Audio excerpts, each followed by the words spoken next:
คนเฮาก็ทำกรรมใดไว้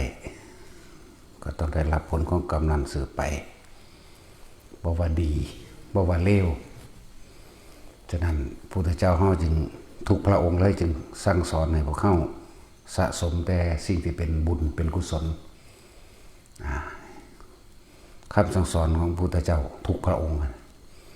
สัพพปาปัสสะอักขนังกุศลสูปสัมปทานี่สจิตตประโยชน์ทัปนังเอตังพุทธานาสาสนังและฉะนั้นเราต้องสร้างคุณสมบัติของคนดีคุณสมบัติของคนดีอย่างจิตใจของเราเองถ้าเราเข้าใจตัวเองว่าเราปรารถนาความสุขเราปรารถนาความสมหวังเราบ่ต้องการผู้ใดมารังแกฉะนั้นเราก็บ่มีความคิดในการที่ทำร้ายเบียดเบียนให้ผู้ใดผู้หนึ่งเสียชีวิตและทรัพย์สินตลอดทั้งมนุษย์และอมนุษย์คือคนละสัตว์หรือยิ่งกว่านั้นไปอีกเพราะว่าเขาบ่เข้าใจคำว่าทั้งมนุษย์และอมนุษย์เนี่ยอมนุษย์มันหยังอมนุษย์หรือว่าสัตว์เดรัจฉานกับแมนตลอดทั้งพวกจิตวิญญาณทั้งหลายอุปาติกะทั้งหลายนี่ก็เอื่นว่าอมนุษย์เทวดาก็มนุษย์ใช่ว่าล่ะเลยต้องอธิบายละเอียดคือคุณสมบัติของคนดีใจของเฮาเองความรู้สึกของเฮาเองเฮาก็บ่ต้องการให้คนอื่นมาทำร้ายเราเฮาก็ไม่ต้องการให้คนอื่นมาลัก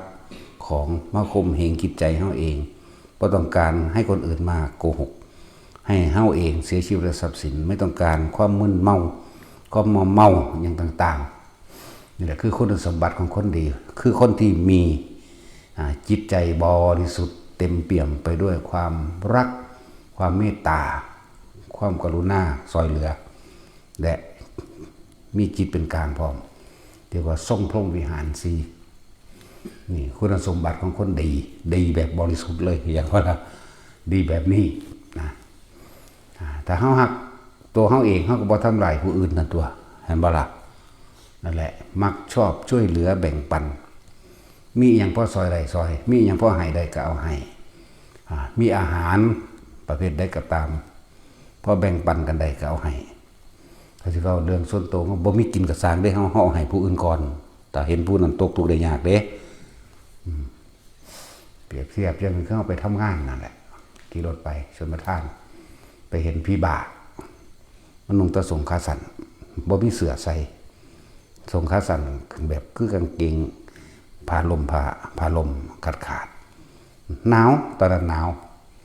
เขาก็มีห่อเข่าอยู่เขาก็มีปิ่งไก่เขาก็มีอาหารเขามีน้ำแต่เสื้อกันหนาวเขาก็ใส่นั่นแหละจอดรถลงเอาห่อเข่าเอาอาหารเอากับเข่าให้เอาเงินให้พร้อมมีเงินพกอยู่ในหัน100พอดีก็เอาให้เบิดเลยบัดนี้ก็ถอดเสื้อให้พร้อมนุ่งเสื้อให้พร้อม2 สั้นสั้นแหละนั่นแหละว่ามีอย่างพ่อซอยใดเขาก็ซอยบ่ว่าสิเป็นเรื่องใดก็สร้างทุกอย่างเฮาให้ได้นั่นแหละถ้าจะเว้าเรื่องนี่คือของภายนอกอาหารจะรักษาโรคเครื่องห่มตลอดทั้งที่อยู่อาศัยเฮาก็ให้ได้อยู่แล้ว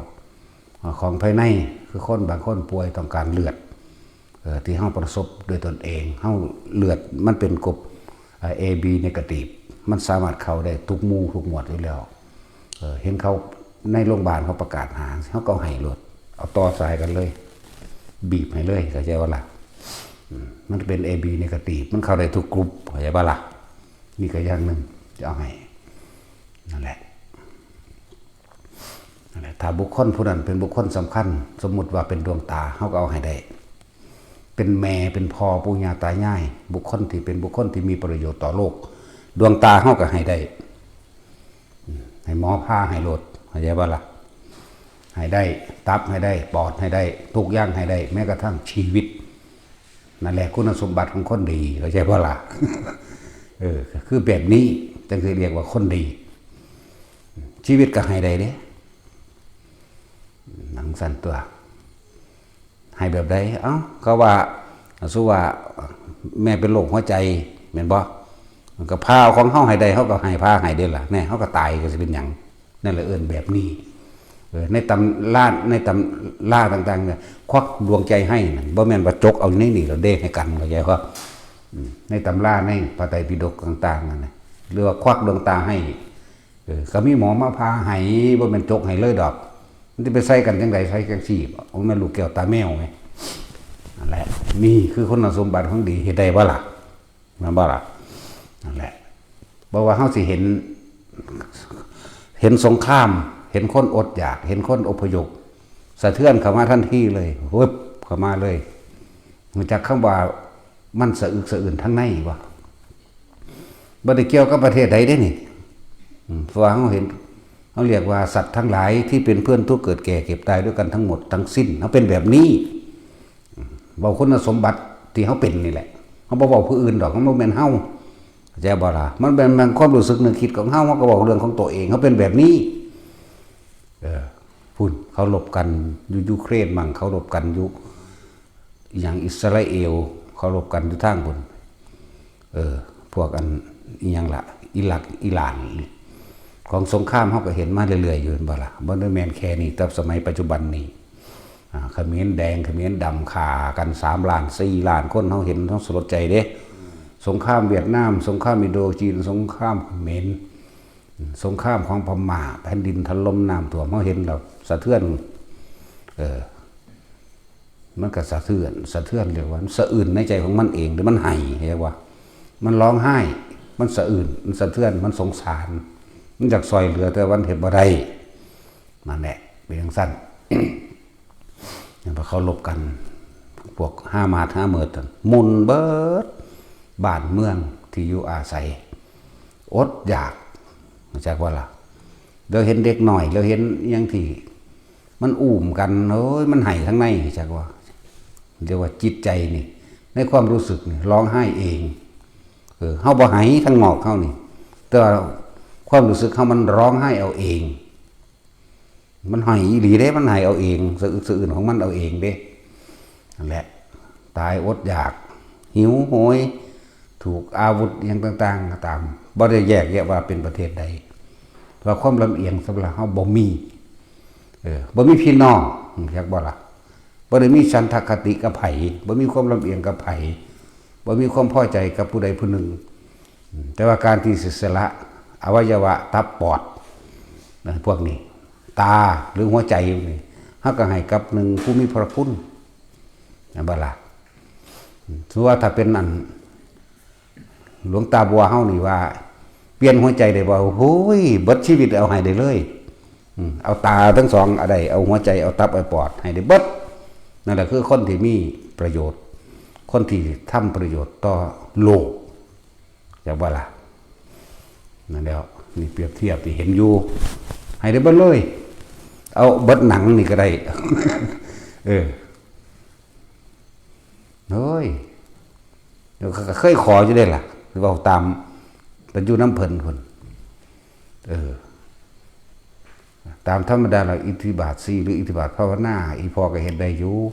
เป็นหยังคือบ่เห็นเอาไผสิอยากอยู่เหมือนว่ามีผู้ใดอยากอยู่ดอกสุว่าพออยู่นี่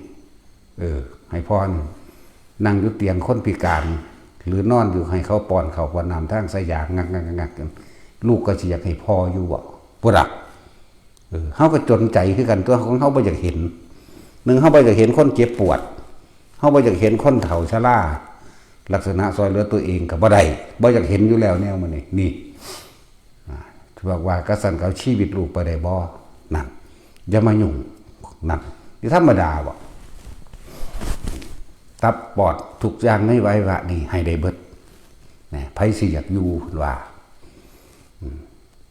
เป็นหรือตายนี่บ่ได้มีความหมายสำหรับพออีกแล้วเนี่ยบัดที่เว้ากันซึ้งๆก็มีอยู่เด้ ความเป็นและความตายบ่มีความหมายสำหรับพอเด้เพิ่นว่ามันพ่อแล้วมันพ่อแล้ว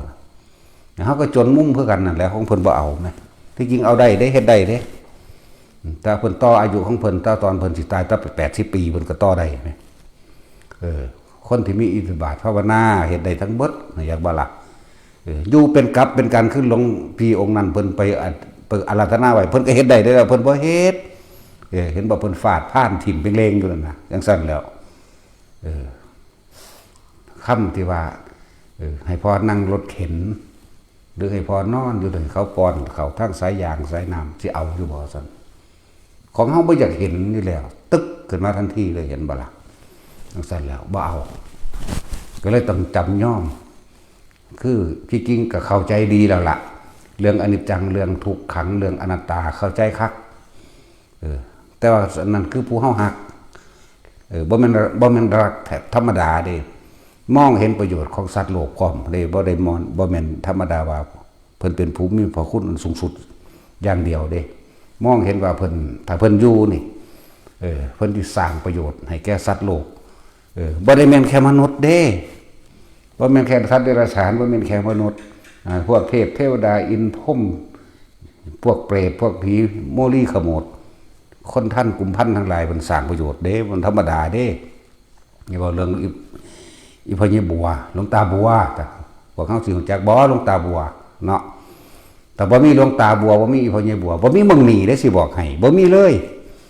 บ่จักคนพวกนี้มานั่งอยู่นี่บ่มีบ่ได้นั่งอยู่นี่หรอกมันก็เป็นป่าอยู่นี่แหละเนาะนั่นแล้วบ่ได้แม่นอานุภาพบ่แม่นคุณของเฮาบ่ได้มีคุณเฮาบ่ได้มีอานุภาพเป็นอานุภาพเป็นคุณเป็นสังฆคุณเป็นพุทธคุณของพุทธเจ้าเริ่มต้นแรกยกไว้สูงอันนั้นเป็นธรรมคุณคือธรรมะคือความจริงที่เฮาฝึกหัดปฏิบัติมาเป็นสังฆคุณคืออีพญบัวนั่นแหละอีพญบัวก็ต้องบอกไปหาอันอีปูมันอีกเนี่ยก็เฮาเอิ้นแบบนี้อีปูเฮาเอิ้นอีปูมันแต่เอิ้นหลวงตาเอิ้นอีพอแค่บ่ล่ะแต่บอกกับผู้อื่นว่าเอิ้นอีพญบัวโลดจังซั่นนั่นแหละคนดีเป็นซั่นให้ได้เบิดทุกอย่างนะบาดค่ำเพิ่นบอกว่าถ้าพอนั่งอยู่รถเข็นเขาป้อนเขาน้ำทั้งสายยางหรือนอนงักๆอยู่นั่นสิเอาอยู่บ่ซั่นบ่เอาแล้วใจมันก็บ่เอาอยู่แล้วแนวจังซี่แต่เพิ่นแข็งแรงก็เฮาปึ้งนี่เอาอยากว่าล่ะเฮาตายก็เอาตาทั้งสองนี่ไปเอาหัวใจนี่ไปเอาตับเอาปอดไปอะไรเบิดย่อมมันให้อยู่แล้วให้ด้วยความเคารพเทิดทูนสำเร็จว่ามันให้ธรรมดาเด้มันเต็มใจจริงก็เต็มใจอีกเด้นั่นแหละมันเป็นแบบนั้นคือแม่จังสิก็เอาให้ได้เด้อล่ะเห็นบ่ล่ะจังซั่นแล้วกับผู้มีพระคุณจังซั่นนั่นแหละ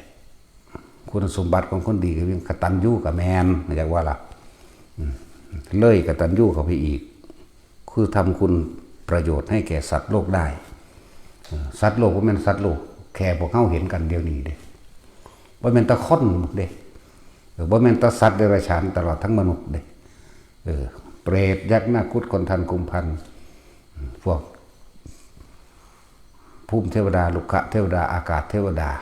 ภูมิแม้กระทั่งหมู่พรหมทั้งหลายแม้นแค่นี้นี่จังเอิ้นคนที่สร้างประโยชน์แก่สรรพสัตว์บอกโดยร่วมแบบนั้นนั่นแหละคุณสมบัติคนดีเป็นแบบนั้นบางทีคนดีแต่เฮาเห็นในตำราอยู่นี่เฮาได้ยินเนาะกับพระพุทธเจ้านั่นแหละคนดีไผสิดีสัมพระพุทธเจ้าเนาะแต่บ่มีพระพุทธเจ้าสิมีพระสงฆ์บ่เห็นบ่ล่ะต้องสั่นตัวนั่นแหละเนตินั่นแหละแบบอย่างเป็นสั่นตอนเพิ่นสะสมความดีอยู่ก็เอิ้นว่าพระโพธิสัตว์แน่ผู้ที่ยังเกี่ยวข้องกับหมู่สรรพสัตว์ทั้งหลายอยู่เกี่ยวข้องประคองเพื่อเข้าสู่สัมมาทิฏฐิโดยไม่ได้เลือกชนชั้นวรรณะชนชาติศาสนาบ่มีชนชั้นวรรณะบ่มีชนชาติศาสนาจากว่าแต่ว่ามีธรรมเป็นไงคนอาจจะเข้าใจว่าคือบ่เว้าเรื่องศาสนาพุทธพุทธนั่นแปลว่ารู้จากโบราณศาสนาความรู้ตามความหนทางของผู้รู้ตามความเป็นจริงและเอิ้นศาสนาพุทธจากว่าล่ะมันสิเหมือนกับเป็นอัตตาตัวตนเป็นอัตลักษณะว่าบุคคลผู้สืบซื่อๆนี่บอกความหมายว่าเป็นบุคคลผู้สืบทอดธรรมะเอิ้นว่าพุทธศาสนา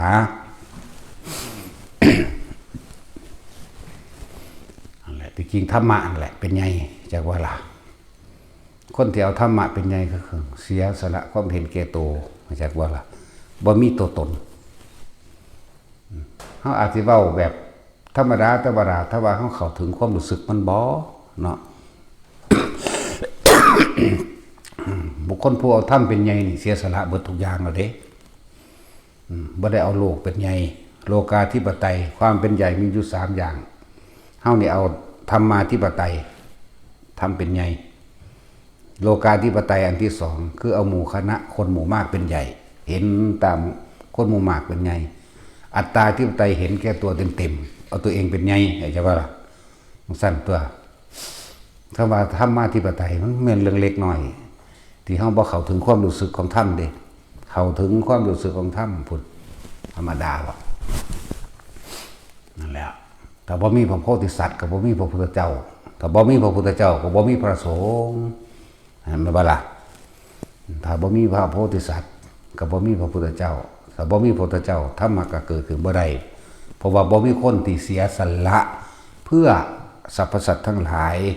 ไม่มีที่สุดไม่มีประมาณทุกหมู่เหล่าบรรดามีมันบ่มีนั่นแล้วเพิ่นจึงเอาความจริงออกแสดงเลยว่าทำเป็นใหญ่เมื่อผู้คนที่มีกิเลสหนาปัญญาบางมันก็มีอยู่เจ้าบ่ล่ะกิเลสหนาก็มีปัญญาบางก็มีปัญญาอ่อนก็มีเรียกว่าเป็นผู้มีธุรีในดวงตาน้อยอย่างเงี้ยมันบ่เข้าใจแต่ว่าฝุ่นผงเข้าตาบ่เนาะนั่นสั้นแหละคนที่เห็นตามความจริงได้เมื่อมีคนเห็นตามความจริงเมื่อพระพุทธเจ้าตรัสที่จริงเพิ่นรู้มาตั้งแต่สมัยเป็นพระโพธิสัตว์ที่ได้รับรัฐประชากรบ่แห้งก็แหละ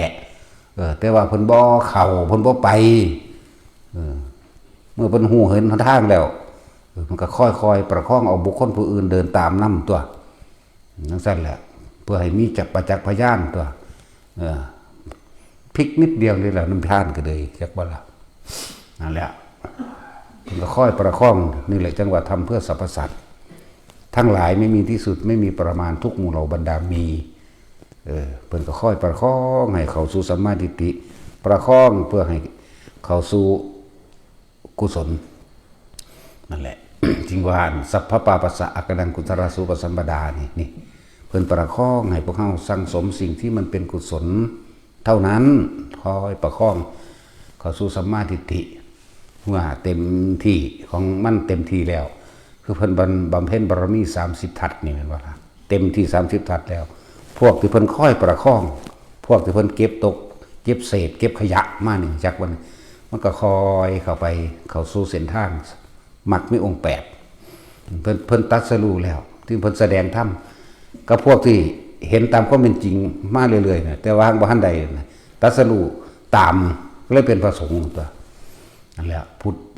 พระพุทธเจ้าพระเจ้าแห่งผู้รู้บ่แม่นบุคคลตัวตนบ่แม่นสัตว์เด้สิบอกให้เจ้าแห่งผู้รู้เด้นั่นแหละนำธรรมะออกมาแสดงแล้วจังนำหมู่เราคนธรรมดาทั่วไปซะก่อนเมื่อได้ยินได้ฟังธรรมบรรลุตามเลยพระสงฆ์เป็นอริยสงฆ์บัดนี้สงฆ์ธรรมดากับสงฆ์สมมุติซะก่อนต่อมาจังเป็นอริยสงฆ์โสดาสกิทาคานาคาจนถึงอรหันต์ก็ว่าไปนั่นแหละมันจะไปเทียบเพิ่นได้บ่ล่ะจะเอาชีวิตให้ไผได้บ่ล่ะเขาว่าอยากเป็นคนดีเนาะพระพุทธเจ้าเฮาสละชีวิตให้ผู้อื่นมามันเท่าใดแล้วเด้นั่นน่ะบ่ได้แม่นเพิ่นสละให้แต่พ่อแต่แม่เพิ่นอย่างเดียวบ่แม่นสละให้เฉพาะพระพุทธเจ้าอย่างเดียวเด้ตั้งแต่สัตว์ต่างๆเพิ่นยังสละให้ได้แหมบางชาติเกิดเป็นพญากวางกวางตัวนั้นมันเป็นกวางทองอีกมือ2มือมันก็สิออกลูกแล้วลูกอยู่ในท้องมันจักสิมีจักโตเสนอตัวเองว่าให้กินข้าพเจ้าเถอะข้าพเจ้ากำลังหนุ่มเนื้อกำลังอร่อยเนื้อหนังดีและแข็งแรงบ่เป็นโรคเป็นภัยรสชาติอาหารที่เนื้อของข้าพเจ้า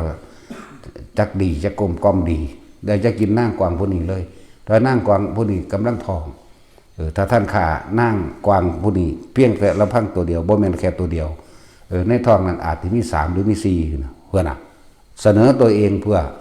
สละชีวิตให้ผู้อื่นได้ บัดนี้ซ้ำเฮาเว้ามาเฮาให้สำหรับบุคคลผู้มีประโยชน์ต่อโลกหรือให้พ่อให้แม่หรือให้พระพุทธเจ้าหรือให้พระอริยสงฆ์ผู้มีประโยชน์กับโลกเฮาให้ได้เห็นบ่ล่ะ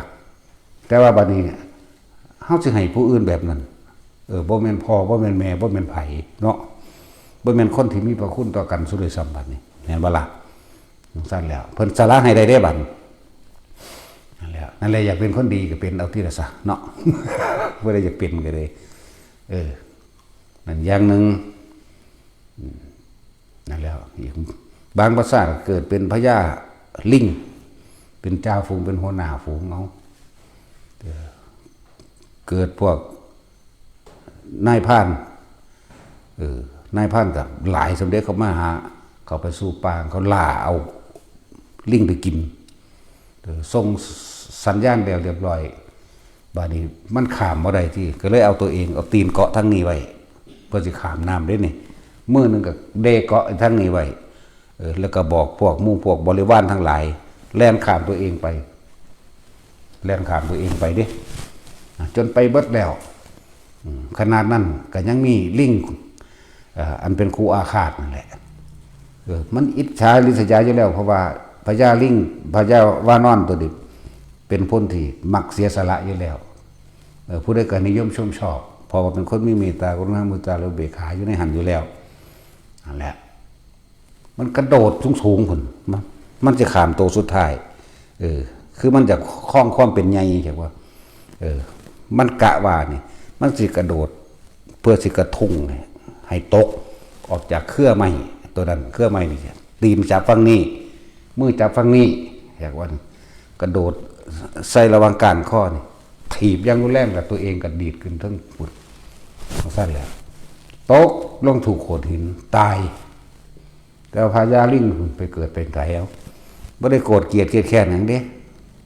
ไปเป็นพ่อมหมดเลยว่าธรรมดาได้นั่นนะเพราะว่าอย่างเขาส่งพรหมวิหารอยู่แล้วเขาส่งชาติพรหมวิหารสีของเขาอยู่แล้วบ่แม่นส่งแบบลักษณะเฮาอยู่ในของพวกเขามันส่งโดยการเดี๋ยวว่าชั้น1 2 3นี่มันเป็นส่วนย่อยเฉพาะเจาะจงหนึ่งเด้แต่ว่าพรหมวิหารตัวนั้นมันเป็นส่วนที่กว้างกว่ากันเด้เขาถึงความรู้สึกของความเมตตาเลยได้คนพวกนั้นเฮ็ดน่ะเป็นนั่นจักบ่ล่ะนั่นแหละกระโดดถีบเข้ามองก้อนข้อนี่ก็ตกลูบลงไปถือก้อนหินตายก้อนหินโขดหินมีน้ำไหลพร้อมนั่นแหละพวกมูลิงทั้งหลายที่ว่าเขาสินิยมชมชอบเพิ่นมันบ่แม่นติเมื่อเอาข้ามไปได้แล้วเขานำหาตัวพญาว่านอนใหญ่กันเห็นมันก็อวดอ้างว่ามันนั่นได้อะไรสังหารแล้วคนนี้บ่ธรรมดาเด้มันจากอ่างมันว่ามันเก่งมันจะเป็นจ่าฝูงสังหารแล้วเพราะว่าอย่างก็เรียกว่าใส่ลายอันแหละสุดท้ายมาโอ้ยเขาก็พวกลิงบริวารเอาได้ก็จับก้อนหินทุบมันตายซ้ำตายแล้วตั้งกันเด้บัดเพิ่นนี่ไปตกนรกลิงอิจฉานี่ลิงพญากันไปพรหมโลกนั่นบ่ล่ะแบบเดียวก็ลงมาเกิดใหม่ดอกบ่อยู่ดอกพวกนี้นั่นแหละสาระใดบ่ล่ะแบบนั้นเอาตัวเองชาติที่ว่ามาเกิดเป็นฤาษีที่ได้รับพุทธธรรมนายนี่ค่ะยังว่าคดได้อันนั้นยังว่าเหยียบให้พระพุทธเจ้าเหยียบแม่นบ่ล่ะก็บ่ได้เพิ่นก็บ่ได้เหยียบให้ตายได้ล่ะในตำราว่าพระอรหันตเจ้า2 ล้านตัวเดินผ่านไปแล้วพุทธเจ้าเป็นผู้ขามสุดท้ายมึงเลยยืนอยู่ระหว่างก้านข้อนี่แหละยืนอยู่ระหว่างไหล่นี่นั่นมีบได้แหละนั่นแหละจริงๆกันนะเสียความจริงก็คือ200,000บางเล่มก็จดใส่ตัวเลขผิดพระอรหันตเจ้าปฏิสัมภิทา200,000 องค์พระพุทธที่ปังกรเป็นผู้ทำนายในศาสตร์นั้นนะจริงก็ทำนายมาโดนมาแหละเขาจะมาจดได้สำนีก็แล้วถ้าเพิ่นสิเว้าให้ฟังแล้วเนาะเพิ่นเว้าให้ฟังกันแล้วบ่แม่นพุทธวิสัยเขาบ่แม่นสัพพัญญูแม่นั่นแหละหลายศาสตร์เห็นบ่นะนั่นแหละคำว่าเสียสละคนดีคือคนที่เสียสละ เพื่อผู้อื่นเลยเบิดทุกอย่างแม้กระทั่งชีวิตของเจ้าของเองที่เทศให้ฟังเนี่ยเพราะเขาอยากฟังว่าคุณสมบัติของคนดีเป็นยังไงเลยสัตว์เลยเทศให้ฟังเห็นได้บ่ล่ะผู้อยากฟังเนาะบ้านชาติใดที่เกิดมาท่านพระพุทธเจ้าชาติใดที่เพิ่นเกิดพร้อมพระพุทธเจ้านะเพราะว่าจะเป็นกษัตริย์เพราะว่าจะเป็นเศรษฐีเพราะว่าจะเป็นคนทุกข์คนยากยังก็แล้วแต่ชาตินั้นสิบวชเข้าใจบ่ล่ะ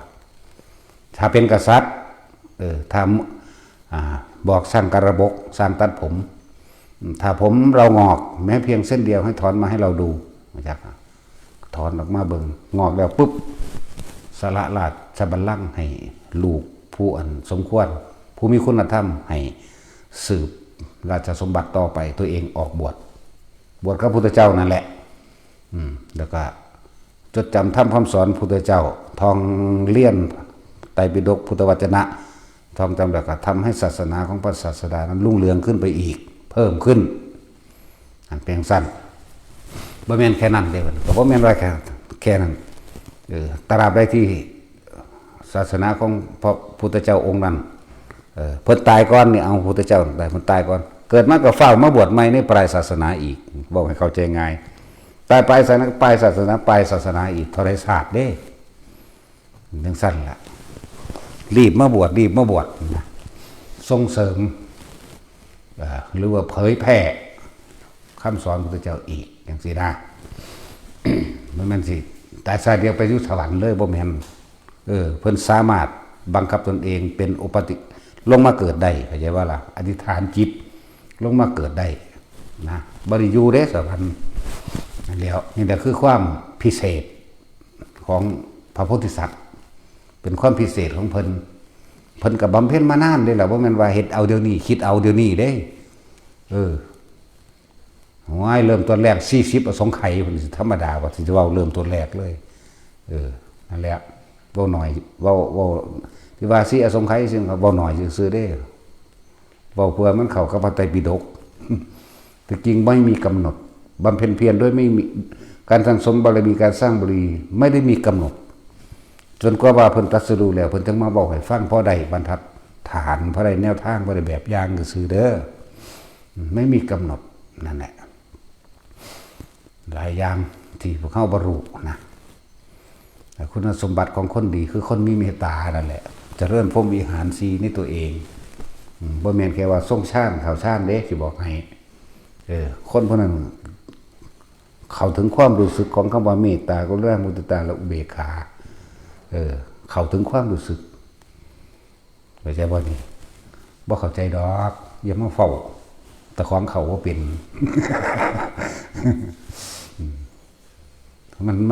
มันเป็นของที่ยิ่งกว่านั้นอาจินไตนะคือจะเข้ามันเป็นขนาดเดี๋ยวเห็นสงครามแต่ละหม่องแต่นะพวกยังอุกันดาพวกเอธิโอเปียอดอยากแห้งแล้งเห็นบ่ล่ะเขาสงครามก่อนเด้แล้วถูกทำลายต่างๆที่เป็นแหล่งอาหารทรัพยากรธรรมชาติทั้งหลายโรคระบาดก็ต่อมาความอดอยากก็เกิดขึ้นตอนนี้เห็นบอกหัวโตๆขี้ตาออกจมูกออกใจจ้อยจังสิพี่ตัวมันเป็นทั้งในพี่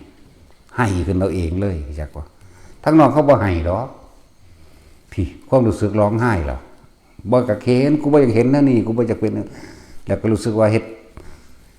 มันก็มีคำอุทานของมันเองสู้ก็เกิดพ่อพุทธเจ้าหลายคักแล้วสู้เป็นหยังก็บ่พากันไปนะนี่เรียกว่าอุทานจิตอุทานเองเรียกว่านี่อุทานทั้งในเอาเองร้องไห้เอาเอง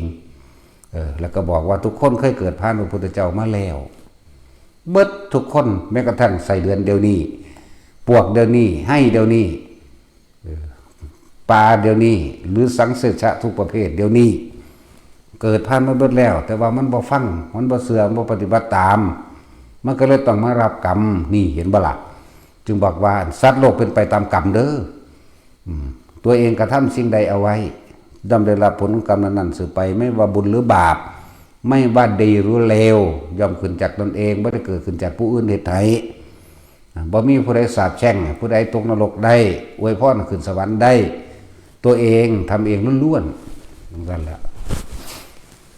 นั่นแหละมันเป็นแทนี่เด้เอาเบิ่งสงครามเวียดนามจังซี่เฮ้ยจะเป็นอีหยังกันเด้นะคิดมันเว้าเอาเองก็เป็นเด้มันอุทานขึ้นมาเอาเองก็เป็นเด้มันถึงมันเข้าถึงความรู้สึกของเมตตากรุณามุตาและอุเบกขามันเข้าถึงความรู้สึกจิตวิญญาณของมันเองนั่นแหละพวกบันทึกเก่าๆเทปเก่าๆเขาของสงครามเวียดนามมั่งของสงครามเขมรฆ่ากันเองมั่งเขมรแดงเขมรดำ3 ฝ่ายมั่งโอ้ยกองกระดูกบ่ต่ำกว่า2-3 ล้านที่มันกองมาเรื่นเทินถึกเกินตัวนี้มันให้กันแล้วกูบ่อยากเห็นแนวนี้นะนั่นแหละเป็นทั้งสั้นนั่นแหละมันเป็นของมันเอาเองอันนี้ทุกคนเคยเกิดผ่านมาเบิดกับพระพุทธเจ้าเด้เฮาเกิดมานานแล้วเด้อยากบอกว่าเท่าใดล้านสงไข่แล้วเด้แต่ว่าจื้อเจ้าของใดวันมันบ่ล่ะเกิดผ่านมาเรื่อยๆมันเป็นวงกลมมันเป็นธรรมจักรธรรมชาติของผู้ที่ยังไม่สิ้นกิเลสย่อมหมุนวนอยู่เป็นเช่นนี้ตามกรรมคือตามการกระทำของตัวเองคำว่ากรรมหยังกรรมวัฏทั้งหลายคือการกระทำของตัวเองอันลุ่มหลงไหลด้วยกิเลสวัฏเนี่ยวัฏฏะแปลว่าหมุนแปลว่าวนแบบนี้กรรมวัฏการกระทำของตัวเองเพราะกิเลสวัฏแล้วสุดท้ายก็วิบากวัฏนี่วัฏ3มีอาการ12เพราะความไม่รู้เป็นปัจจัยมันเกิดความคิดต่างๆไม่ว่าดีไม่ว่าเลวโดนแล้วแต่ยึดคือเป็นความเข้าใจผิดคิดว่าตัวเองจะมีความสุขจึงก็เกิดความรู้สึกที่พอใจและไม่พอใจเป็นปัจจัยมันเกิดวิญญาณเห็นบ่ล่ะวิญญาณรับรู้ความรู้สึกพอใจกับบ่พอใจนั่นแล้ววิญญาณเนี่ยเป็นเกิดน้ามรูปน้ำอย่างตามเวทนาตามสัญญาตามสังขารกับตามวิญญาณคือเก่าจึงก็เกิดรูปได้จิตมีที่ตั้งณจุดใดจุดหนึ่งนั่นแหละจึงเกิดขึ้นกลายเป็นรูปเป็นนามรูปจึงเกิดกลายเป็นอายตนะคือตาหูจมูกลิ้นกายใจของเฮาอายตนะถ้ามันได้สัมผัสแล้วมันก็เป็นผัสสะหมายถึงความรู้สึกเป็นเวทนาแม่นบ่พอใจแล้วไม่พอใจเวทนา3สุขเวทนาทุกขเวทนาและอุเบกขาเวทนานั่นแหละเป็นเวทนา3เมื่อมีเวทนาแล้วก็เป็นตัณหาตัวคนเฮามันปรารถนาเฉพาะสุขอย่างเดียวจึงดิ้นรนแสวงหาตัณหา3กามตัณหาภวตัณหาวิภวตัณหากามตัณหานี่ความยินดีพอใจในรูปในรสในกลิ่นในเสียงใจว่านี่กามตัณหาภวตัณหาก็เลยว่าเมื่อพอใจยินดีรูปรสกลิ่นเสียงแล้วคำว่าภวตัณหาจึงไปเกิดในภพต่างๆตามที่ตัวเองอยากจากว่าล่ะเมื่อไปเกิดแล้ววันวิภวตัณหาคือความไม่พอใจจากว่าล่ะนะตัณหาจึงเป็นปัจจัยมาเกิดอย่างอุปทานของบ่ล่ะคือความยึดมั่นถือมั่นในความคิดเห็นตัวเองเป็นใหญ่อุปทาน4ทิฏฐุปทานเสรพัตตุปทานอัตตวัตตุทานและอย่างทิฏฐุปทาน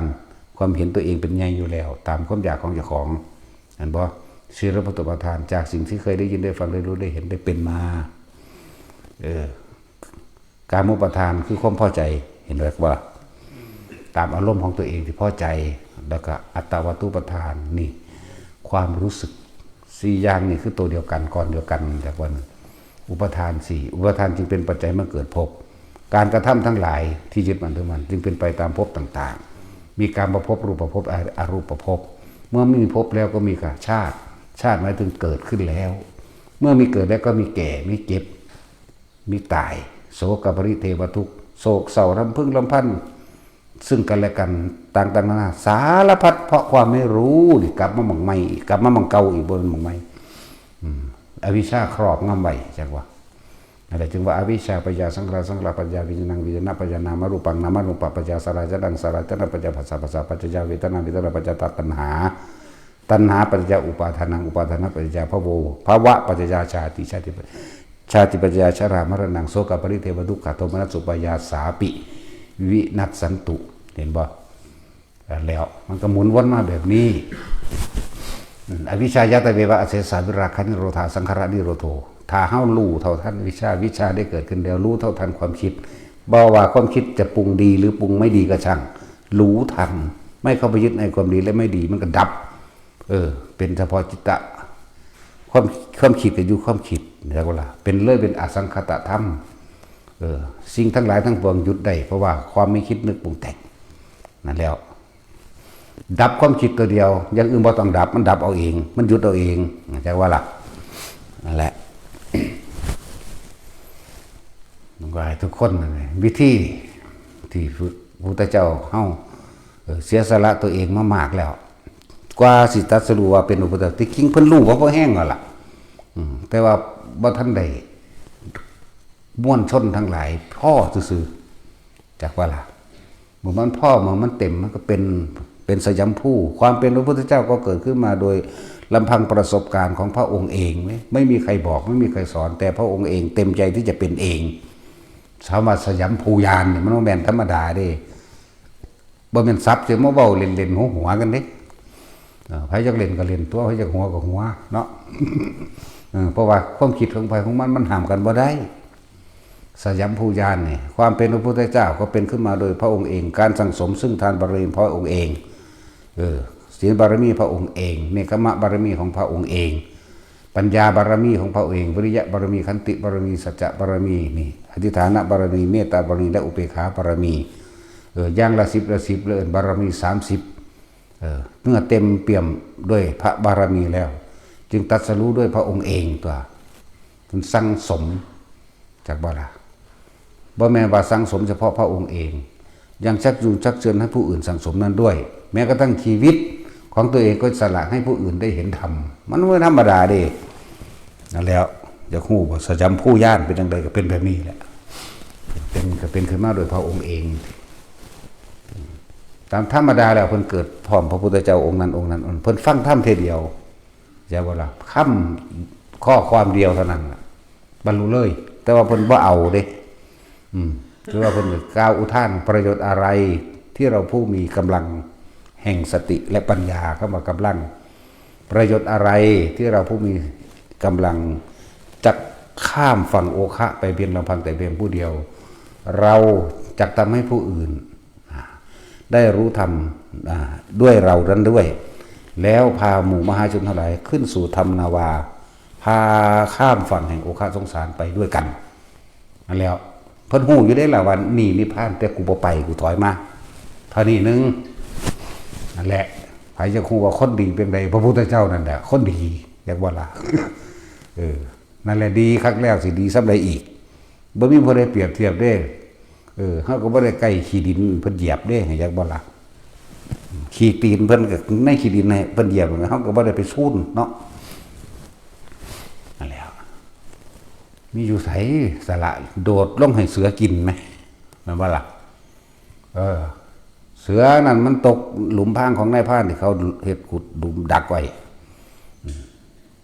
ตัวเองไม่เห็นโอ้ยเสือเลโตนเด้แฮงได้บอกบาดนี่ล่ะเสือเป็นเสือไม่ลูกอ่อนอยู่ในหันซ้ำมันมีลูก5โตเฮ็ดจังได๋น้อถ้าสิโดดลงให้มันกินเลยเรื่องทีเดียวนี่ถ้ามันกินลูกของมันเองจิตใจมันสิเศร้าหมองพอคิดถึงลูกเมื่อมันตายใจสิขาดมันก็สิตกนรกพุทธะเพิ่นอ่านเอาธรรมดาบ่ฉะนั้นเอาจังซี่ดีกว่าเว้ยนะหาไม้มาสับลงใส่ก่อนพอให้มันได้ขึ้นพยุงได้เพราะว่าเสือมีลูกอ่อนหาก็ออกลูกจำเฮาจะต้องโดดลงไปมันกินมันกินอิ่มเดี๋ยวมีกำลังมันจังคาบลูกมันขึ้นมาทีละโตคาบขึ้นไปว่างใบคาบขึ้นไปว่างใบทีละโตขนาดนั้นแล้วเฮ็ดได้เยอะว่าละบาทว้ายบ่ได้แม่กูสิกินเสือไม่ได้กูนี่เนาะแต่สินกินเสือเนาะเฮากินฮอดลูกมันพุ่นมกใส่หยวกท่านแล้วได้บ่ล่ะนั่นแหละคนดีเสียไปสิไปดีซ้ำพระพุทธเจ้าเด้อคนดีเป็นแบบนั้นบางชาติก็เกิดเป็นกระต่ายบ้านหัวไส้คำเสียอีนี่เกิดเป็นกระต่ายก็ดีหลายชาติจะได้บ่น้อยๆเด้ ว่าเป็นศาสตร์เดียวได้อันที่เว้ามานี่เว้าเอาย่อๆซื่อๆได้ฤาษีชีไพ่นั่นเพิ่นเขาทรงชาติเจริญชาติอยู่และจนตลอดถึงการเก่าชาติเมื่อเพิ่นออกจากชาติมาแล้วเพิ่นได้อุทิศตนเองเพื่อเราบุญกุศลของเฮาเป็นบ่มีเมื่อเกิดมาเป็นสัตว์เดรัจฉานเป็นเรียกว่าอาภัพบุคคลเฮ็ดจังใดเนาะบุญกับบารมีเฮาสิส่งขึ้นได้เอาสิ่งที่เป็นสมบัติของเฮาก็คือเลือดและเนื้อร่างกายอันนี้เองนะโดดเข้ากองไฟจักบ่ล่ะโดดเข้ากองไฟได้นั่นกีตัวเองปิ้งตัวเองเขาเรียกว่าล่ะเผาตัวเองเพื่อให้เป็นเนื้อที่สุกเพื่อจะได้สิได้ถวายทานกับผู้ทรงชาญผู้เขาชาญผู้มีชาญอันนี้สงฆ์แสนโกรธผุนได้ธรรมดาได้ได้ถวายท่านให้กับคนที่เขาชาญทรงชาญนะฤาษีเพิ่นก็รู้โดยพยานเพิ่นเองเพราะฤาษีพวกนั้นก็เป็นคนธรรมดาจากบ่ล่ะก็จะเป็นพระพุทธเจ้าองค์หนึ่งอาจจะเป็นก้อนเพิ่นนั่นแหละอยากบ่ล่ะเดี๋ยวก็จังสั้นตัวก็โดดเข้าไปในหันสุกทั้งก็มาปิ้งก็เอามากินตัวก็สิเคาะอันทานดำๆออกในจังน้อยตัวก็สิบ่กินกวามๆเลยตัวเนาะเพิ่นกีมันข้ามแหมเนาะตัดสินมันสั้นแล้วนั่นแหละบางสัตว์ก็เป็นไก่ก็อยู่นี่คือกันไก่ก็อยู่แถวหัวใจคำจีอีนั่นแหละเป็นไก่ก็เป็นยุหันเป็นเหี้ยใหญ่แล่นใหญ่ก็เป็นยุหันโหเกิดอยู่นครพนมเนี่ยมันเป็นสัตว์หลายชนิดอยู่เด้เป็นนกขุมใหญ่ก็ยุหันแหละอยู่พระธาตุพนมนั่นแหละเป็นนกขุมเล่นนกขุมใหญ่เท่าดุมเกวียนเคยเห็นดุมเกวียนมาแล้วเนาะบักใหญ่จังสั้นละแต่ว่าเกิดนกขุมใหญ่บ่ได้เป็นนั่นแต่ว่าโดยสัจจะดอกนั้นนั่นแหละปีกทั้งสองของข้าพเจ้าก็มีอยู่มารดาบิดาก็มีอยู่แต่ได้หนีไปแล้วไปหาอยู่หากินไปหาอาหารแต่ได้หนีไปแล้วเพื่อที่จะหาอาหารมาให้กับเราไฟเจ้าเอ๋ยขึ้นชื่อว่าความตายแล้วข้าพเจ้าก็กลัวอยู่เป็นใส่สัจจะดับไฟได้นั่นจากบ่ล่ะแล้วความตายปีกทั้งสองข้าก็มีอยู่ขาสองก็มีอยู่แต่ยังเดินไม่ได้มารดาบิดาก็มีอยู่แต่ได้บินออกไปหาอาหารให้กับผู้เป็นลูกแล้วไฟเจ้าเอ๋ยขอท่านจงหยุดลงเถิดหยุดปึ๊บสั้นแล้วนี่ก็มีนั่นเป็นใส่สัจจะนั่นเกิดเป็นวิทูตบัณฑิตอยู่ใส่ล่ะรู้จักว่าล่ะเมืองสุโขทัยธรรมาธิราชอยากว่าสุโขแปลว่าหยังก็แปลว่าสุขใจไทยก็แปลว่าใจนั่นแหละอุทัยอยากว่าล่ะสุโขทัยในสมัยนั้นเป็นเมืองเกิดประชาชนทั้งหลายที่เอาธรรมเป็นใหญ่ปฏิบัติธรรมตามธรรมแล้วเกิดความสุขสงบทั้งใจเลื่อนเมืองสุโขทัยธรรมาธิราชพร้อมเข้าใจว่าล่ะนั่นแหละวิทูตบัณฑิตก็อยู่หันแหละก็บ่แม่นน้อยๆเจาะสำนันเด้มันคนละยุคคนละสมัยมันเป็นเมืองบักใหญ่พุ่นล่ะอันนี้เว้าให้ถึงว่าสถานที่นั่นซื่อๆเลยว่าสุโขทัยมีที่มาอยู่จากบ่ล่ะแล้วเป็นมหาชนกตกน้ำอยู่ไสบัดนี้คูณอยู่ประเทศจีนพม่าจีนกับพม่าเว้าพอให้ฮู้จักข่าวจักเฮือนซื่อๆเด้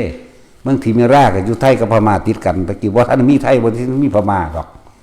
เมืองทิเมราก็เรียกว่าอาเพิ่นเองนั่นแหละมีปัญหากันแน่เลยเขายุ่งยงส่งเสริมก็เลยหนีไปพูนอยู่ประเทศยิน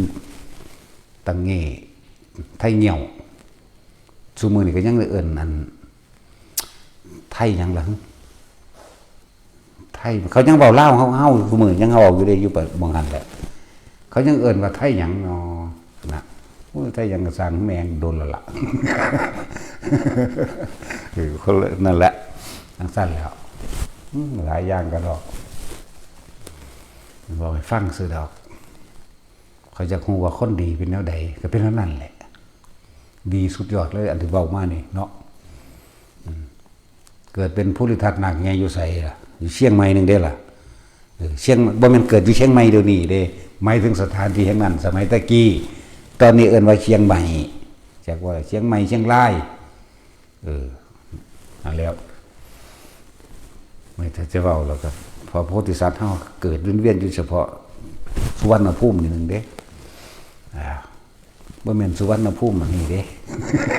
หมายถึงว่าแผ่นดินใหญ่ๆทั้งเบิดนี่บ่ว่าสิเป็นไทยพม่าลาวหมู่นี่เขมรหมู่นี่ตลอดพูนขึ้นไปฮอดพุ่นละเวียดนามหาจีนหาหยังไปพุ่นละเกิดเวียนว่ายแต่เยอะหมู่นี่ล่ะมากที่สุดแต่ว่าอยู่หมู่อื่นเกิดเป็นอูฐก็เกิดอยากว่าล่ะสิงโตก็เกิดสัตว์ที่ใหญ่ที่สุดก็สร้างอยากว่าล่ะเกิดเป็นนกยุงก็หลายศาสตร์อยู่เด้ว่ามันศาสตร์เดียวหรือนกยุงอยู่ประเทศลาวนั่นเด้เกิดเป็นนกยุงก็ดีอยากว่าล่ะบางศาสตร์ก็มันเป็นนกยุงอยู่แถวสระบุรีนี่นึงเด้บ่แม่นเกิดทีเดียวเนาะเกิดแต่ละอันแต่ละอย่างโอ้ยกระดูกเพิ่นผู้เดียวนั่นปั้นโลกเลยเป็นเท่าใด100โลก มันบ่แม่นธรรมดาเด้สำพวกเฮายังว่ากระดูกเฮาคนผู้เดียวปั้นโลกได้4โลกยังบ่ทันได้เบิดเด้นั่นปั้นโลกนี่โลกเฮานี่42แสนโยชน์เด้1โยชน์มี16กิโลเอา16กิโลคูณ42กว้างอยู่ใหญ่ขนาดใดก็พากันไปคิดเอาเองแต่โลกของเขาพวกอมรโคยานาทวีปโลกเนี่ยขึ้นไปอีกเท่านึงเรียกว่าต่อไปอุตรากุรุทวีปโลกขึ้นไปอีกเท่านึงปุเพวิหะทวีปโลกขึ้นไปอีกเท่านึงเรียกว่าล่ะจะคูณเอาตัว16นั่นแหละคูณมันเท่าเท่าไหร่นั่น42ก็เป็น84ก็คูณเอาตัวเนาะ84แล้วคูณไปอีกแล้วคูณไปอีกนะใช่แล้วมันเป็นเรื่องที่พวกเกี่ยวคิดบ่ถึงแนวบ่นี่ทั้งสั้นแล้วถ้าตาสินทั้งบ่มีความคิดเลยห้างว่าเป็นยุดคิดแบบสิเป็นบรรลุอรหันต์อย่างเด้ แบบก้อนหินนะหินแม่ลั่งแม่ลูกลั่งเด้ตุกบุงตังบังตุกบุมมันแหม ทั้งสั้นเลยนั่นแหละน้อยสุดมันก็เกิดถ้าว่าเรื่องใหญ่สุดเกิดซ้ำสร้างโอ้ยพญาช้างชัดท่านพญาช้างโชติบาลพญาช้างยังอารหะพญาช้างกุญช่อนยังแน่สารพัดเกิดเป็นสร้างกันนับศาสตร์บ่ได้หรอกเนาะถ้าสิเป็นว่าสร้างชื่อว่าก็ชื่อฮอดบ่ได้หรอกยังก็ดีเฮาก็ชื่อได้แต่ว่าพญาช้างชัดท่านมีเมีย2คนอีหาน่ะมันอิจฉา อีหากินจะมันอวิการนี่แหละจังซั่นแหละพญาโพธิทัตนาคใหญ่จังสิหมออารัมไพนั่นแหละครูอาฆาตกันก็ดีกับเทวทัตนั่นแหละจะเป็นยังตอนนั้นมีเมียอยู่3,000 กว่ามีนั่งอันนั่นเป็นเมียใหญ่คือเก่าแหละสารพัดโอ้ยถ้าสิเว้าเรื่องอดีตของเพิ่นน่ะมันเยอะแยะเงาเพียงแต่เรื่องเดียวนี่ก็เว้าบ่จบ แต่ว่าเว้าคร่าวๆลวกๆเอาพอได้พวกเฮาเข้าใจเกิดเป็นพระอินทร์ก็เป็นเกิดเป็นพระพรหมก็เป็นเกิดเป็นเทวดาก็เป็นลูกเทวดาก็เป็นนั่นคือเพิ่นสั่งสมประสบการณ์ทั้งหลายประสบการณ์ของเพิ่นเองเพื่อสิมาบอกพวกเฮาว่านี่ถ้าทำความดีไปเป็นเทวดาไปเป็นพรหมใดเป็นจักรพรรดิใดเห็นบ่จักรพรรดิวิชิตาวีนี่นำหอดต่างดาวมาเกิดในโลกมนุษย์นี่ตัวพวกในโลกมนุษย์นี่ไปเกิดต่างดาวก็ยังมีตัวต่างโลกต่างดาวละนั่นแหละเพิ่นอื่นคือยังโลกเฮาเอิ้นว่าชมพูทวีปโลกอุตรกุรุทวีปโลกปุเพเวหะเทหะทวีปโลกอมรโคยานทวีปโลกจังซี่เรื่องมนุษย์ต่างโลกพวกนักวิทยาศาสตร์ว่ามนุษย์ต่างดาวนั่นล่ะอุ้ยกระจอกหาก็เกิดตั้งดอกวิทยาศาสตร์มันสู่พุทธศาสตร์บ่ได้ดอกนั่นว่าล่ะแร่ธาตุเท่านั้นเท่านี้ชนิดโอ้ยนานาธาตุญาณสัมปันโนที่พวกเฮาทองอยู่นั่นแหละเพิ่นรู้เบิดเลยในสรรพธาตุทั้งหลายในโลกนี่เป็นแสนๆธาตุอันซ้ำเขามาเว้ากาวนงกาวไดแร่ใสยูเรเนียมเฟลงโตนอันนั้นอันนี้โอ้ยอย่ามาคุยใส่เพิ่นดอกเนาะเพิ่นฮู้จักฮอดยานอวกาศพุ่น แต่ว่าคนสมัยนั้นสิบอกไดมิตรวาน้ำสิท่วมฟ้าปลาสิแลนกินดาวเป็นตัวรู้จักบ่ล่ะเครื่องบินมันคือหยังกันมันคือป่าอันตัวเนาะคือบ่สั่นนั่นสิท่วมฟ้าปลาสิแลนกินดาวจังสั่นเพิ่นเปรียบเทียบให้รู้จักนะมาพวกเขาเซาออกดอกเขาจะมีมอเตอร์ไซค์ฮาร์เลย์นะเดี๋ยวเอาแต่เขารู้จักกันล่ะเนาะเพิ่นเว้าทำนายไว้นะมอเตอร์ไซค์ฮาร์เลย์ใช้น้ำมันโซล่าบักเบนซินบักเอาคนสมัยนั้นสิรู้จักติเพิ่นก็บอกถ้าเป็นจังซั่นตัวเป็นอีหยังไว้จังซั่นแหละมาพวกเขาได้สิไปมีดอกบานคือดอกไม้ได้เดี๋ยวนี้เนาะตามความเป็นจริงโดยนั่นเพิ่นก็บอกเป็นปัญหาไว้คนมีปัญญาก็รู้คือเก่านั่นแหละสมัยตะกี้แล่นเร็วที่สุดคือม้าแม่นบ่ซั่นซุมื้อนี้ก็มีมอเตอร์ไซค์ด้วยกันเนาะปงเขาซั่นม้าจังสิมีเขามันก็มีตะงัวตะควายซั่นตัวเนาะจังซั่นแล้วนั่นแหละยังสิไปสู่พระพุทธเจ้าได้ยังสิไปสู่พุทธศาสตร์ได้ก็เจ้ารู้ล่วงหน้าเบิดแล้วแต่โลกนี้สิดับเพิ่นก็เจ้าก็รู้บ่แห้งล่ะนั่นแหละแต่เป็นพอจะเป็นคนดีก็เฮ็ดคือเพิ่นนั่นแหละเนาะสั่นแหละฝึกหัดเอาดีที่สุดแล้วก็ทิ่มดีซะเนาะเพิ่นได้ฮู้คุณสมบัติของคนดีแต่เรียนรู้วิชาในโลกนี้วิชานี่ไว้ทรมานหมู่สัตว์กับสัตตุศาสตร์18อย่างโอ้ยบ่แม่น16สัตตุศาสตร์16วิชาเด้อทั้งเบิดมันสัตตุศาสตร์16อย่างชั้นวิชาพราหมณ์พวกไตรเพศทั้ง3โอ้ยเท่านั้นแหละนั่นล่ะไปศึกษาเอาตัวแต่วิชาในพุทธศาสนาพวกเวทละเชิงก็ว่าไปเป็นว่าล่ะวิชาในพุทธศาสนาแล้วภูตธรรมเวทละยังละลืมแล้วลืมแล้วดีเนาะทั้งบ่ถูกว่ะมาตัดสินที่พูดถึงว่าบาดนี้สัตว์โลกเป็นไปตามกรรมเอาบอกให้ฟังละเรื่องคุณสมบัติของคนดีบัดนี้เฮามาว่าเฮาสิเฮ็ดกรรมหยังไว้ก็แล้วแต่